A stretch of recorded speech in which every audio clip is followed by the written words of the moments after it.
Bem, estão conseguindo produzir a carta para o PET 300 anos? Nela, você só precisa relatar a sua experiência com a cultura de Minas Gerais. Para você que é mineiro, não vai ser muito difícil, né? O PET traz muitas informações sobre a cultura do estado de Minas Gerais. Então você vai ver com o que você mais se identifica, o que mais está presente na sua vida que vai descrever na carta. O PET está muito interessante, tem muita coisa legal e nós vamos trabalhá-lo junto com o PET volume 6. Nesse vídeo nós vamos ter orientações para resolução das duas primeiras semanas do PET volume 6. Vamos fazer os dois juntos, o PET volume 6 e o PET 300, tá? Não deixem de fazer a cartinha, porque ela vale 100 horas aula na sua carga horária, tá?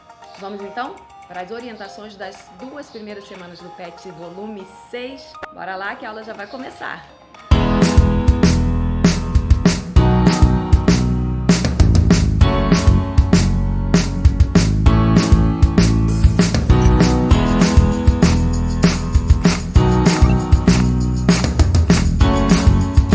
Olá, eu sou a Andréa Mapa, professora de língua portuguesa, e vou orientar vocês sobre como fazer as atividades das semanas 1 e 2 do PET volume 6 do 7º ano. Semana 1. Nós vamos estudar estrutura da narrativa, com os conteúdos de narrativas de aventura, narrativas de enigma, etc. Na verdade, nós vamos ver uma narrativa mítica. Atividade 1. Observe o esquema sobre os elementos da narrativa. Os contos são narrativas que apresentam alguns elementos característicos. Elementos da narrativa. Então, numa narrativa, nós temos personagens, que é quem participou da ação ou dos fatos. O lugar ou espaço, que é onde a ação ou os fatos acontecem. O tempo, que é quando os fatos acontecem. O narrador, que é quem conta a história, os fatos, nós sabemos que ele pode ou não participar da história, e tem vários tipos de narrador.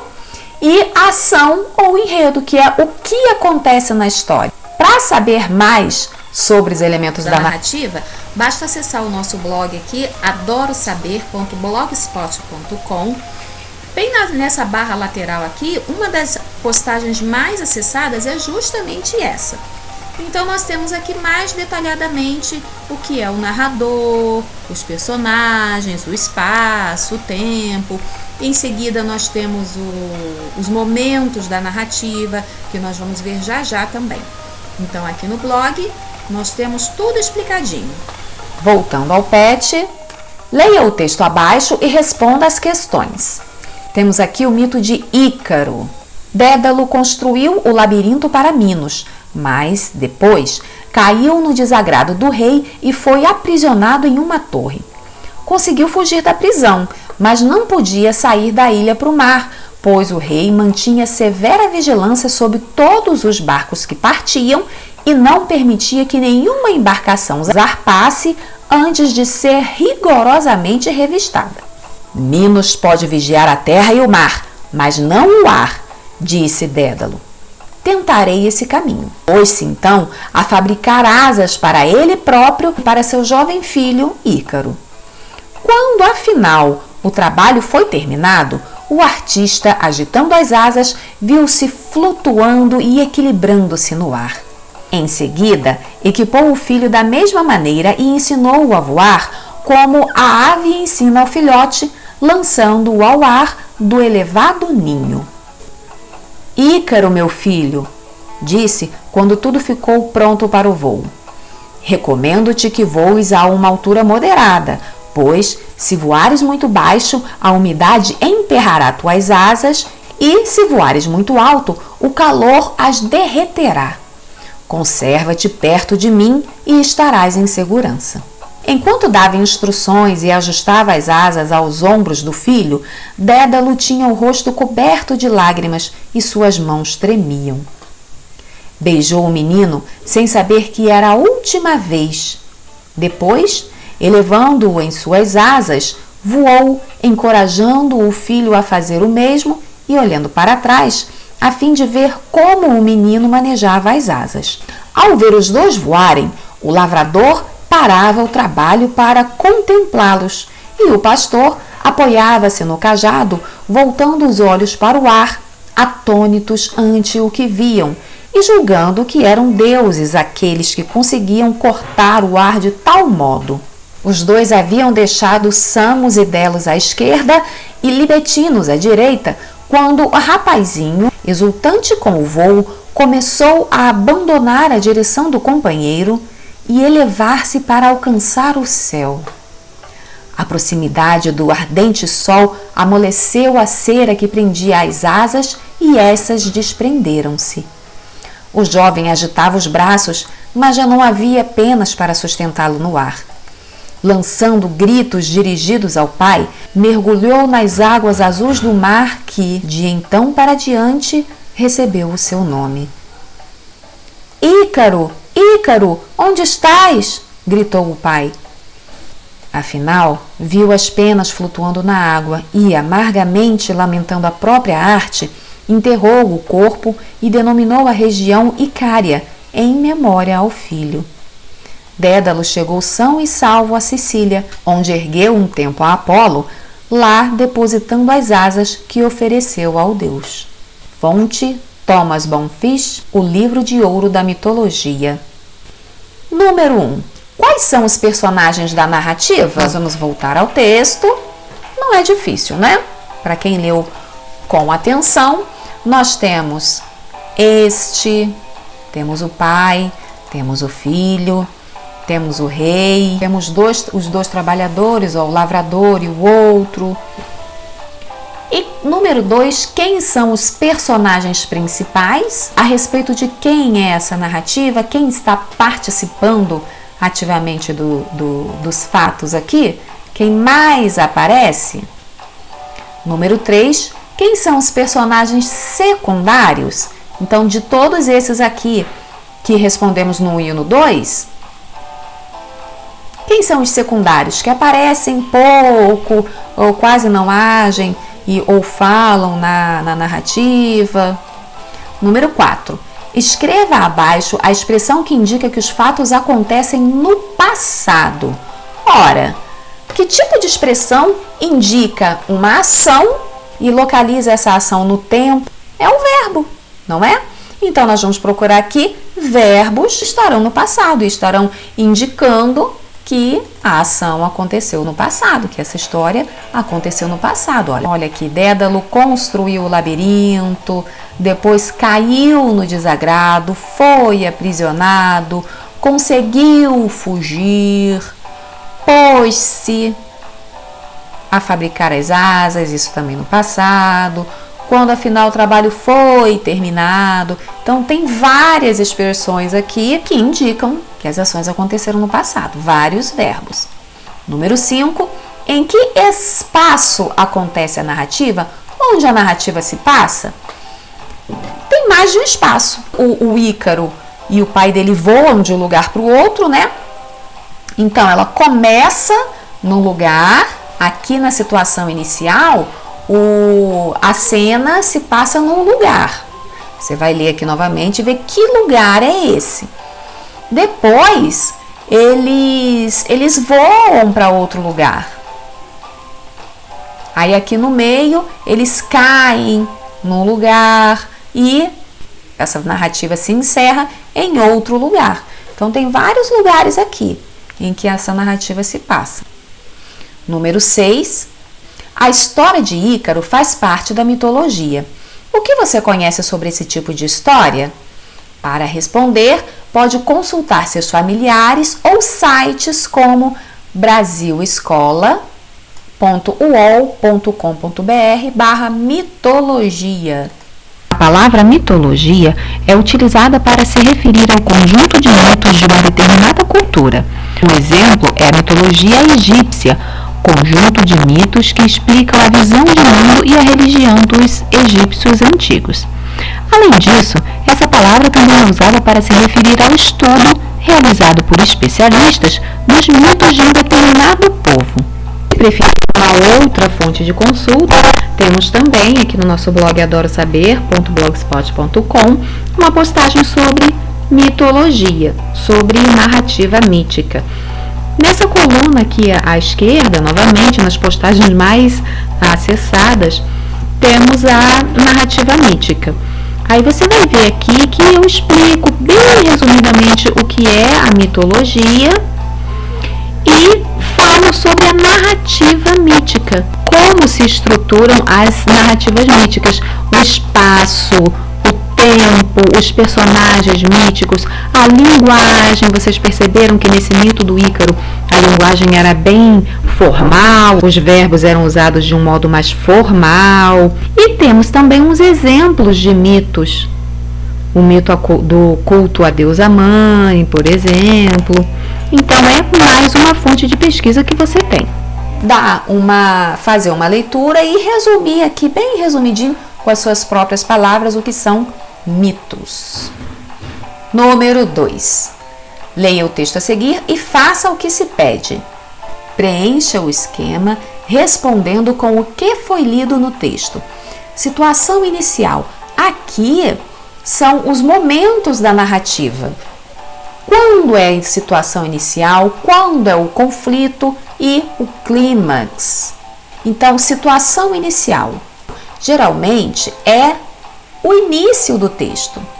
Por quê? É aqui que nós temos a apresentação dos personagens, do cenário, nós temos uma certa situação de calmaria, vamos dizer assim, porque só está apresentando os personagens e o cenário. Logo depois é que há uma quebra dessa situação inicial para surgir o conflito. Então aqui nós temos todo o cenário, quem vai participar da história, e aparece um conflito, que é um problema, uma situação, problema que vai quebrar essa situação inicial. Depois, o problema vai se desenrolando durante quase todo o conto. Quando finalmente, quase já no final, aparece o clímax. O clímax é o pontual, quando o problema não tem mais jeito, dali para pior não dá para ficar.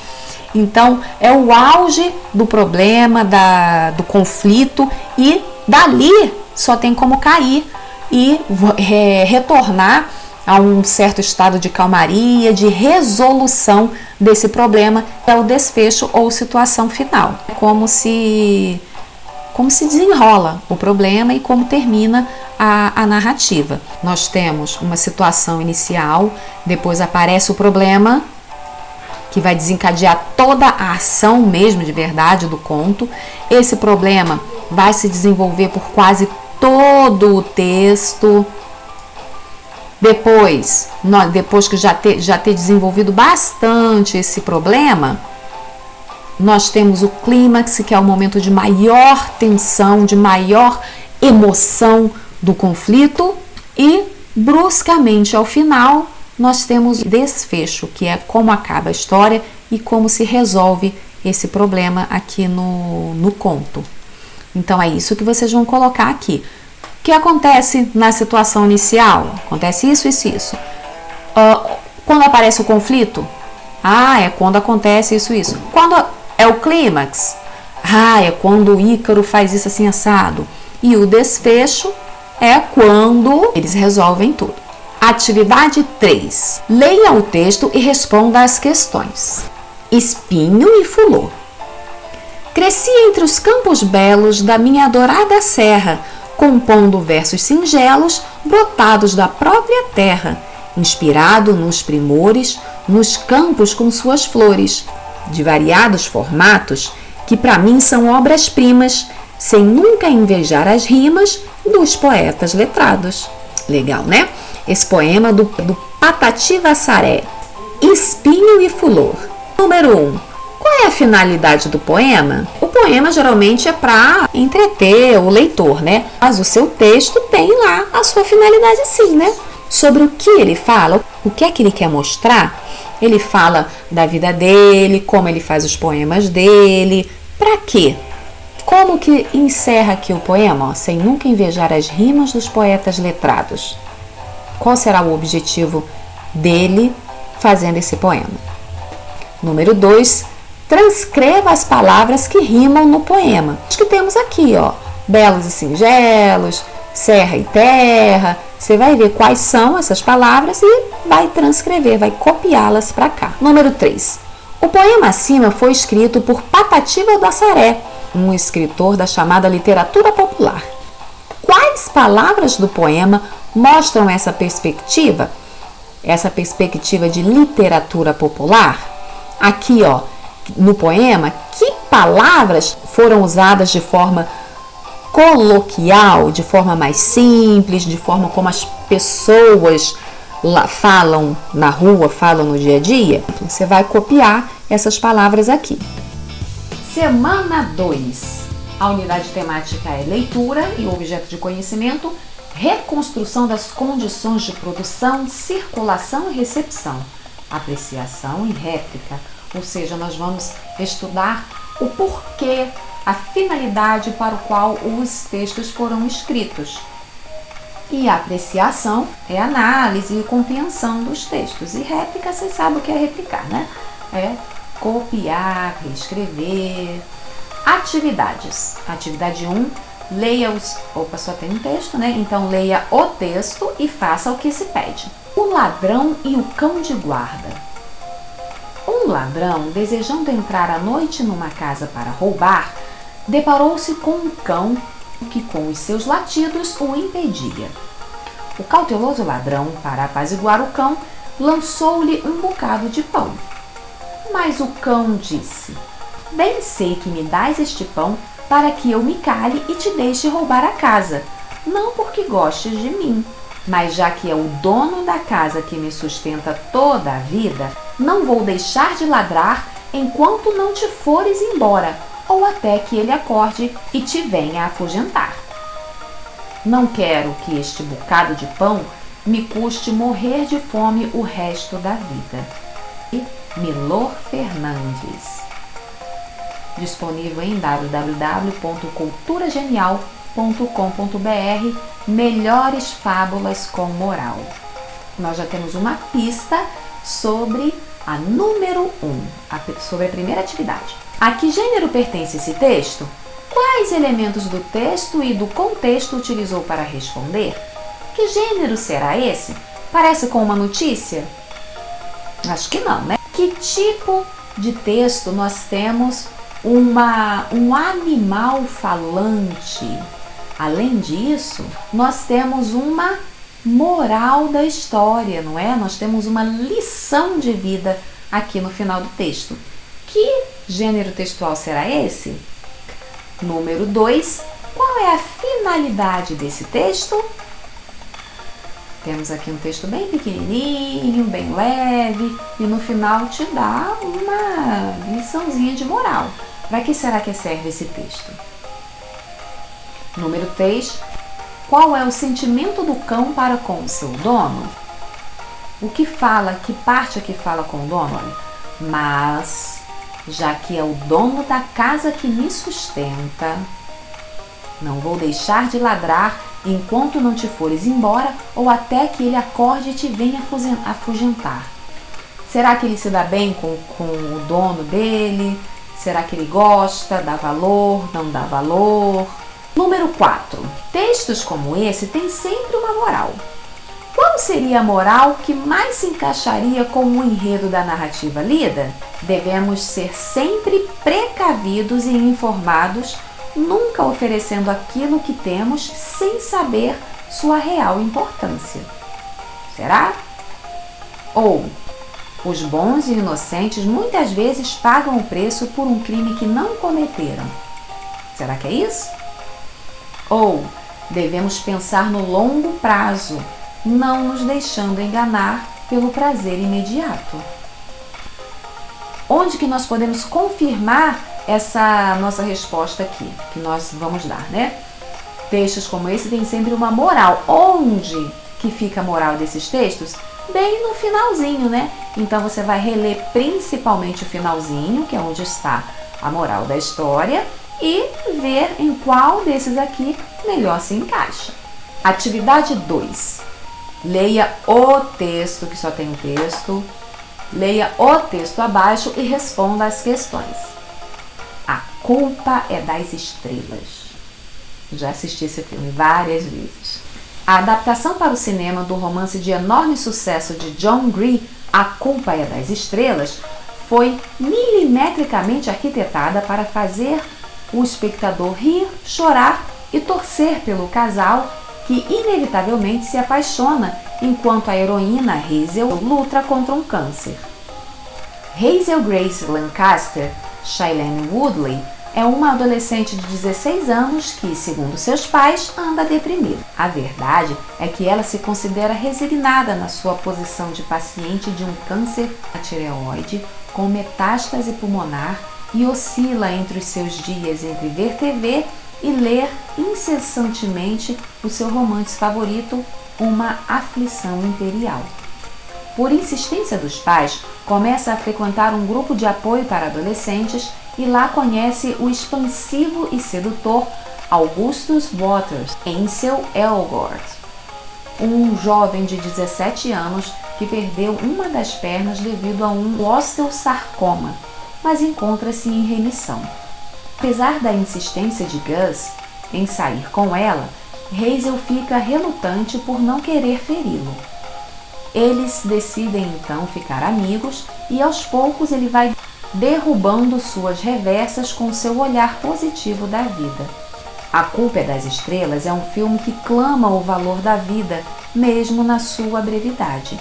Augustus parece sempre muito maravilhado com o que o mundo pode oferecer e faz da sua missão mostrar isso a Hazel, cuja resignação pela doença a tornou muito cética. Por meio de desejos que variam entre um piquenique no parque e uma viagem a Amsterdã para que ela possa conhecer Peter Van Rossum, William Dafoe, seu ator favorito, ela ganha um novo olhar sobre os fatos e passa a se tornar agradecida pela pequena infinidade de tempo que dispõe. Portanto, aqueles que são fãs do livro não poderão esperar por muitas surpresas na telona, mas encontrarão uma boa adaptação. O tom da história, que oscila entre drama e romance, é mantido. A Culpa das Estrelas, Luciana Ramos. Número 1. Qual o assunto tratado no texto? A respeito de que foi falado aqui no texto? Número 2. Qual é a finalidade das resenhas críticas? O que é uma resenha crítica? Então, qual é a finalidade das resenhas críticas? Número 3. Qual a sua opinião em relação a livros que foram transformados em filmes? O que você acha? Você acha que fica legal, que não fica? Tem vários livros que são transformados em filmes. Por exemplo, Star Wars é uma trilogia de livros que foi transformada em filmes. Nós temos Harry Potter. Mais recentemente temos o Percy Jackson, as Crônicas de Nárnia. Temos muitos filmes aí que vocês devem conhecer que vieram de livros. Então, o que você acha? Fica melhor na telona ou fica melhor nas páginas dos livros? Dá aqui a sua opinião. Lembrando que, seja qual for a sua opinião, você tem que justificar, dizer o porquê que você pensa assim. Número 4. Retire do texto um trecho que apresenta uma opinião da autora em relação ao filme. Nós temos aqui vários fatos, né? Ela resumiu o que aconteceu no filme e são fatos porque realmente aconteceram no filme. Agora, tem um trecho aqui que é a opinião dela, o que ela acha a respeito do filme e do livro. Vai destacar essa forma de pensar da resenhista e colocar aqui no número 3. Número 5. Você acha que a autora resumiu bem o filme? Por quê? Você vai dizer, resumiu muito bem porque ela falou isso, isso e isso. Ou não resumiu bem, resumiu mal porque faltou falar isso, aquilo, outro. independentemente de você ter ou não assistido ao filme, tá? Se você leu essa resenha, conseguiu visualizar bem o que o filme apresenta, não quer dizer que ela resumiu bem. Agora, se você ficou com dúvidas ou não conseguiu visualizar o que você poderia assistir no filme, aí talvez ela não tenha resumido muito bem esse livro, esse filme. Então você vai dizer se acha que ela resumiu bem, sim ou não e por quê. Opa, semana 3, ficamos por aqui então. Não esqueçam de produzir aquela cartinha do PET 300, porque vale 100 horas na sua carga horária, tá? Conversa aí com seus professores de todas as matérias para ter ideias com eles sobre como você vai escrever. E não deixe de mandar também as outras atividades, né? Tenha firme uma rotina de estudos para ficar com suas atividades em dia e envie tudo aos seus professores. Não deixe nenhuma matéria para trás. Afinal, além de completar sua carga horária, elas vão te preparar para a avaliação, o que vai interferir diretamente na sua aprovação no final do ano. No mais, continue em casa, o distanciamento social, lave sempre bem as mãos com água e sabão, se não tiver passe álcool gel, e precisou sair, use máscara corretamente, tapando bem o nariz e a boca. E não deixe de se inscrever no canal, que é para ficar sabendo logo que saiu o vídeo de correção dessas atividades, falou? Deixa aí o seu joinha e até mais, até o próximo vídeo.